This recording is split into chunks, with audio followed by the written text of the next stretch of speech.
This presentation is dedicated to the life and memory of Laraine Keane, a beloved daughter, sister, mother, grandmother, great-grandmother, aunt, niece, cousin, and cherished friend.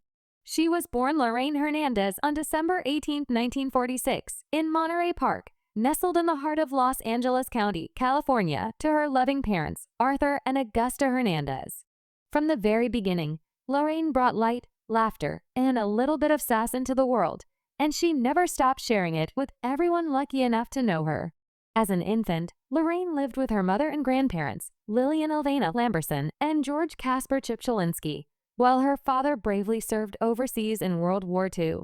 She was the first of 11 children, a role she embraced with pride, patience, and just the right amount of big sister bossiness. She spent her childhood in La Puente, El Monte, Baldwin Park, and Hacienda Heights, where she faced a life-altering challenge early on, polio. But in true Rainey fashion, she didn't let it define or limit her. Even through recovery, she still proudly wore her Brownie and Girl Scout uniforms and participated with determination, proving even then that resilience and sparkle were in her DNA. Laraine graduated from high school with honors and earned a full-ride scholarship, brains, drive, and heart all in one unforgettable package. And then, there was that one summer. She packed her bags for a little trip to Hawaii, and that, as they say, was that. School didn't see her again. She found the sunshine, the island rhythm, and maybe just a bit of trouble, and decided it suited her just fine. Here's a postcard from Rainey, dated 1967, sent while she was en route to Hawaii, a perfect snapshot of her adventurous, free-spirited nature. February 11, 1967. Hi gang, takeoff was smooth. Wow, just think, I'm jet bound for Hawaii and in another hour I'll be there. Everything is beautiful. Well, the plane and sky, because that's all I can see. So long for now, Rainey. And so began her legendary adventure to Hawaii, not for school, as her scholarship intended, but to help babysit Uncle Joe's kids. Let's be honest, only Laraine could turn babysitting into a tropical escape. Here's another letter she sent from her time there, filled with sunshine stories and a hint of that signature Laraine humor. February 10, 1967. Dear family, aloha. Arrived safe and sound. Everything is beautiful. Rose is fine, but weak. She is supposed to stay in bed for a week and rest 4 more weeks. She had her uterus taken out. Everyone looks good. Danny has really changed. Joe sure gained weight. Rose says she gained 10 pounds, but she doesn't look it. Their house is cute, 3 bedrooms. Joe, Anna, and Gloria all brought leis for me to welcome me the Hawaiian fashion. They were real flowers and beautiful. Boy, did it rain today. Wow, I'm glad I didn't bring any warm clothes because it sure is hot.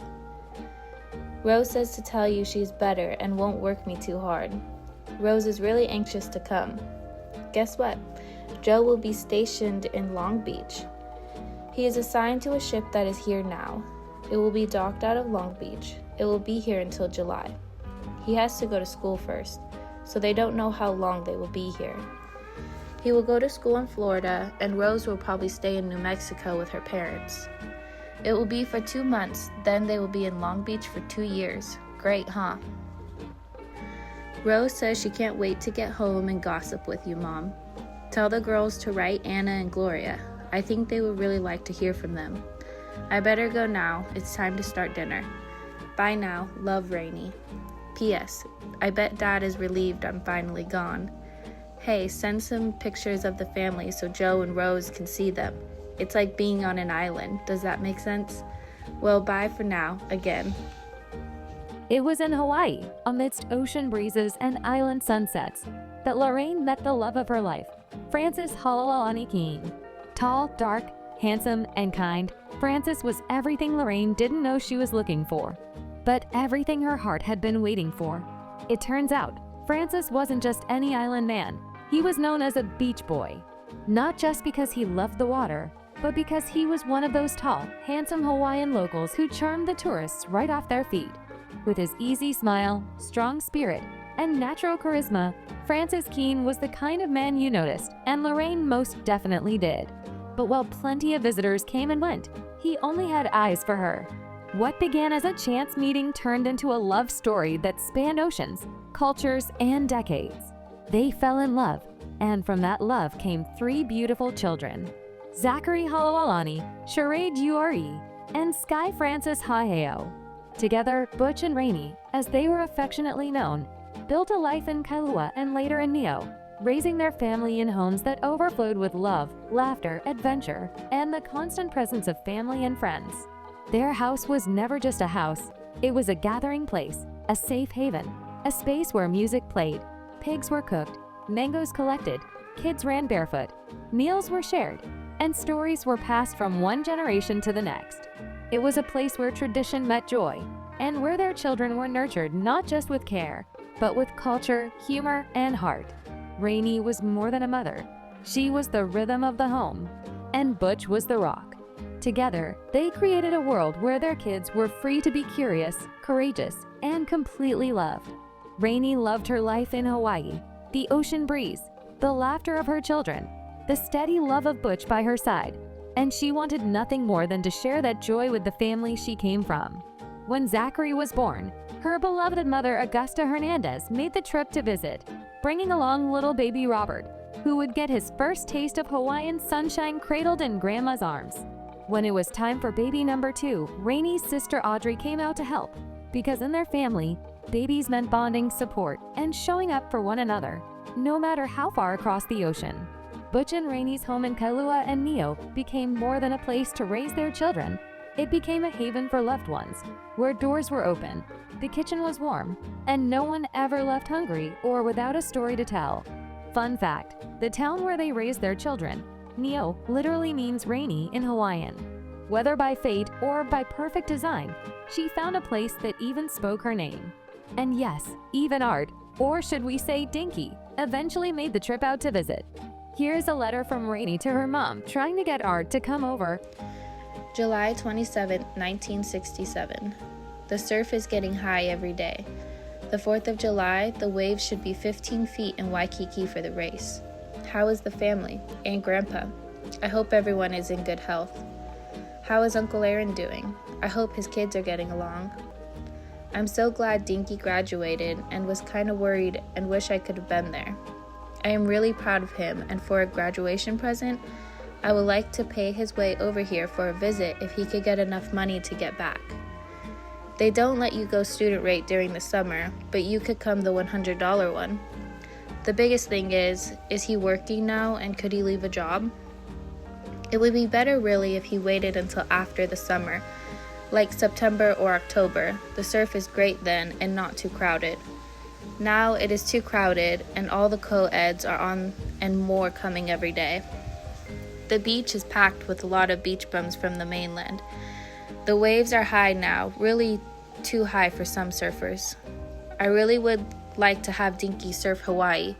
It is really different from home. Boy, there is no acting on these waves. It takes your skill just to catch it and ride it. Most of the surfing is when it is 3 to 5 foot high. The waves are nice then. I'll pay his way over, and my boyfriend said he can stay with him. I would pay for his dinner every day, so he needs money to get home on, and spending money that would be about $150. That's not much for a vacation to Hawaii. Too many surfers out now, but he could work it how he likes it. Let me know what he wants to do. It didn't take long for others to feel the pull of paradise. Art, or Dinky, as the family called him, didn't just visit Hawaii. He made it home. And with that, Rainey gained a wonderful sister-in-law, Carmela. Next came her sister Carol, who found love on the island, married Frank, and started a family of her own there. Not to be left out, Edith followed soon after, even living with Rainey while she finished high school, the two sharing that special bond only sisters and roommates can. Rainey and Butch's home became a revolving door of welcome mats and shared meals. Tim, her brother, couldn't resist the fun either. He brought his good friend Sam Baca, and the two of them moved in with Rainey and Butch too, adding even more laughter to the household. Then came Mark, who wasn't about to let everyone else have all the fun.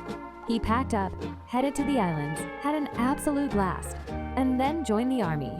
One by one, the Hernandez siblings found themselves falling head over heels for the magic of the island, the beauty, the community, the peace, and for the special kind of love and welcome that only Rainey and Butch could create.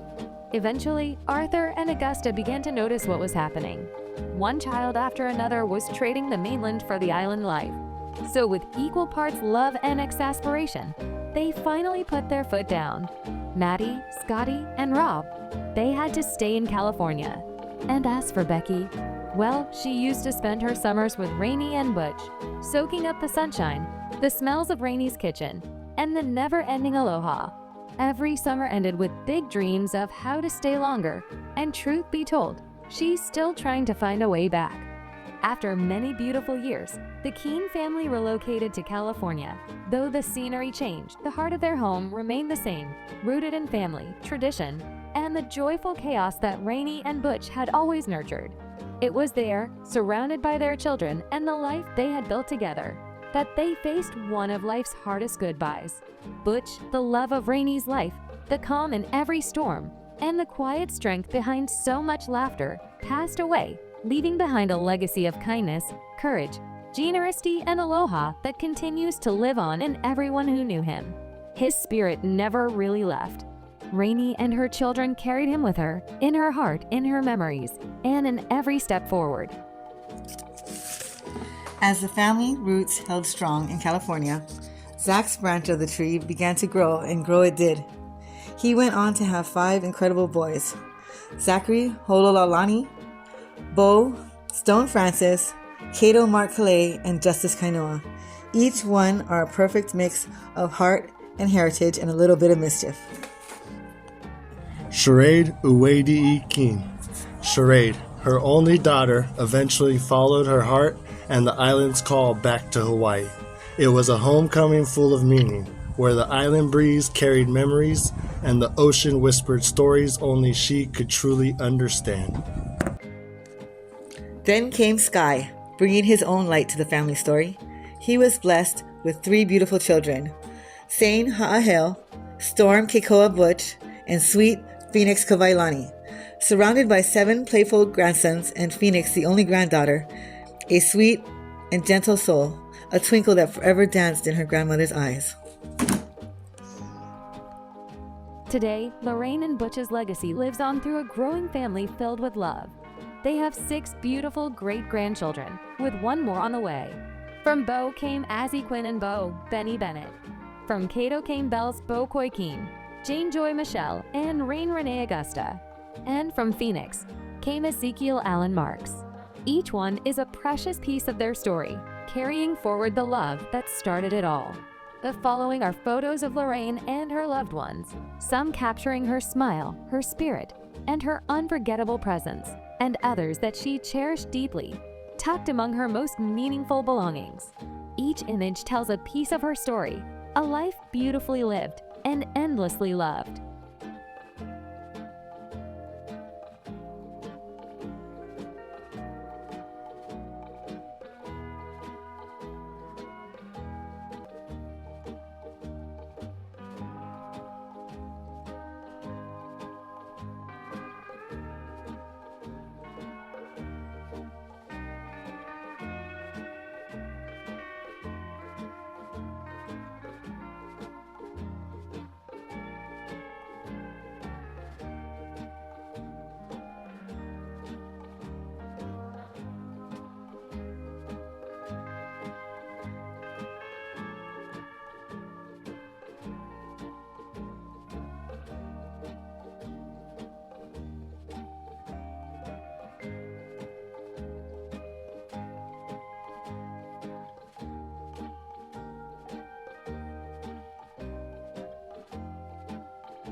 Hi, sweetheart. I was just thinking about you, and I know you've had a really big weekend. I love you. Bye-bye.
Hola, call me when you're not busy. Love you.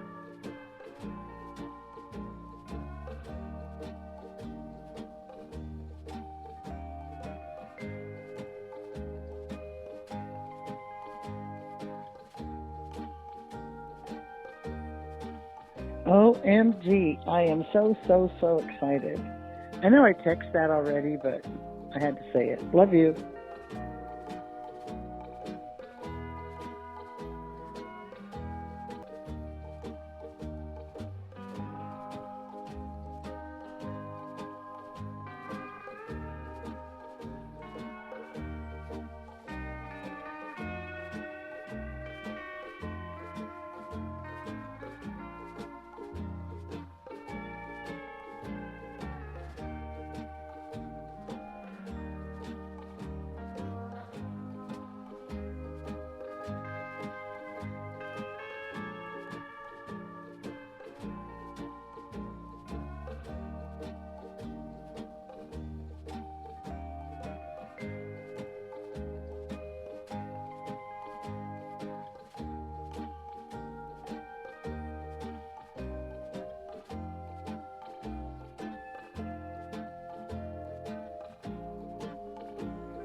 I was just thinking about you so strongly that I thought I'd better hear your voice. Love you. Bye-bye.